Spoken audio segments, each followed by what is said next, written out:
16 नवंबर को होने वाली धर्म सभा बैठक की तैयारियां हुई तेज। नमस्कार, सत श्री अकाल, जय माता दी, जय श्री राम, जय सालासर। आप देख रहे हैं सालासर न्यूज और मैं हूं विनय प्रजापति। भारत देश का वो वृंदावन जहां पर 16 नवंबर को एक बहुत ही अहम 3 बिंदुओं पर साधु संतों की महासभा होने जा रही है, धर्म महासभा होने जा रही है। वृंदावन के प्रसिद्ध कथाकार देवकी नंदन ठाकुर के नेतृत्व में इस महासभा का आयोजन किया जाएगा। आज की एक छोटी सी बैठक में देवकी नंदन ठाकुर ने उन बातों को समाज और सनातन और देश राजनेताओं के सामने रखा जो कि सत्य है। उसमें अहम मुद्दे सत्य सनातन धर्म की स्थापना करना, यानी कि वक्फ बोर्ड की जगह सनातन बोर्ड भी बनाना या फिर वक्फ बोर्ड को खत्म करना।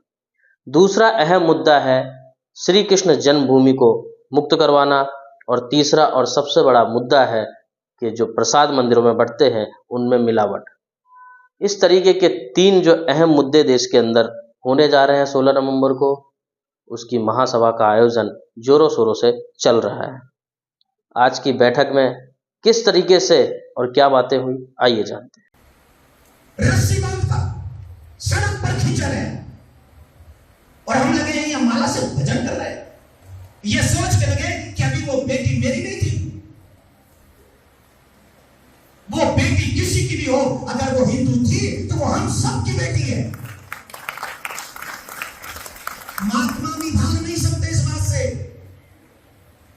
महात्माओं को रोटी देने वाले गृहस्थी हिंदू ही है। अगर गृहस्थी हिंदू बचेगा तो महात्मा भी बचेंगे, सनातन भी बचेगा, हमारे ठाकुर का स्थान भी बचेगा, मंदिर भी बचेगा और ये स्थल भी बचेंगे, तीर्थ भी बचेगा। इसलिए हिंदुओं को बचना बहुत जरूरी है, सनातन परंपरा को बचना बहुत जरूरी है। कृष्ण जन्मभूमि का निर्माण कब होगा? महाराज, अगर ये सनातन बोर्ड बन जाए तो उनका बाप नहीं दावा ठोक सकता कृष्ण जन्मभूमि, उनका बाप नहीं ठोक सकता। वो क्या कहते हैं भगवान में वकील साहब, वो ये कहते हैं यहाँ हो गया खबर का घोड़ा गया था, ये जगह बख की हो गई। अब उनको मियां जी को ये पता ही नहीं है कि उनके घोड़ों से ज्यादा घोड़े तो हमारे हैं। जब सनातन बोर्ड बन जाएगा तो भारत का एक भी, पृथ्वी का एक भी सुई की नोक की बराबर जगह ऐसी नहीं है जहां के राम का घोड़ा न गया हो, जहां पर मेरे कृष्ण का घोड़ा न गया हो, जहां पर राजाओं का घोड़ा न गया हो। इसी सारी जमीन ले लेगा सनातन बोर्ड। और एक और बात बताएं, बड़ा दुर्भाग्य तो ये हुआ, जिस समय ये देश बटा था, बंटवारा हुआ था, उस समय महाराज जी धर्म के नाम पे तो वो जगह ली गई थी। पाकिस्तान जो लिया गया था किसके नाम पे लिया गया था? धर्म के नाम पे। जब पाकिस्तान ले लिया तो अब तुम्हारा यहाँ क्या रह गया? अरे तुम यहाँ रह रहे हो क्योंकि यहाँ साधु संत रहते हैं, तुम यहाँ रह रहे हो क्योंकि यहाँ सनातन रहता है, तुम यहाँ रह रहे हो क्यों? क्योंकि हमारे पुराण में लिखा है सर्वे भवन्तु सुखिनः सर्वे सन्तु निरामया। लेकिन इसको हमारी कमजोरी मत समझना, इसे कमजोरी न समझा जाए। भाव की पूजा को भय की पूजा न समझा जाए।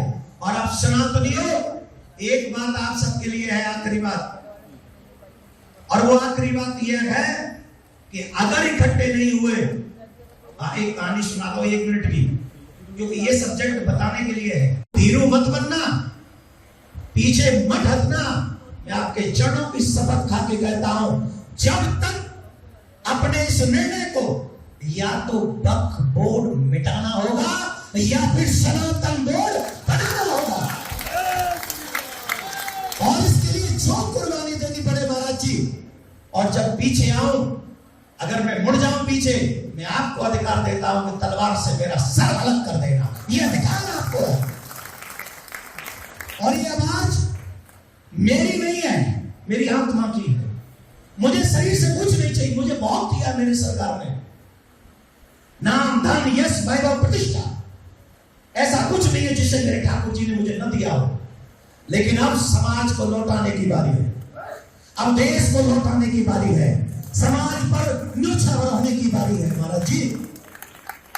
आज वो कार्य करने का मन है आपके इस बच्चे का, और आज आप सबको इतनी बड़ी संख्या में देखकर मन तो ऐसा कर रहा है कि जब ये प्रण किया था, जब विचार आया कि सुदामा कुटी में ये कार्य होगा, हमको लग रहा है कि उसी दिन ये संकल्प सिद्ध हो गया। मैं आप सब सनातनियों से भी एक निवेदन करना चाहूंगा। आप सोच रहे होंगे क्यों जरूरत है? महाराज जी ने अभी कहा डटे नहीं तो भागना पड़ेगा।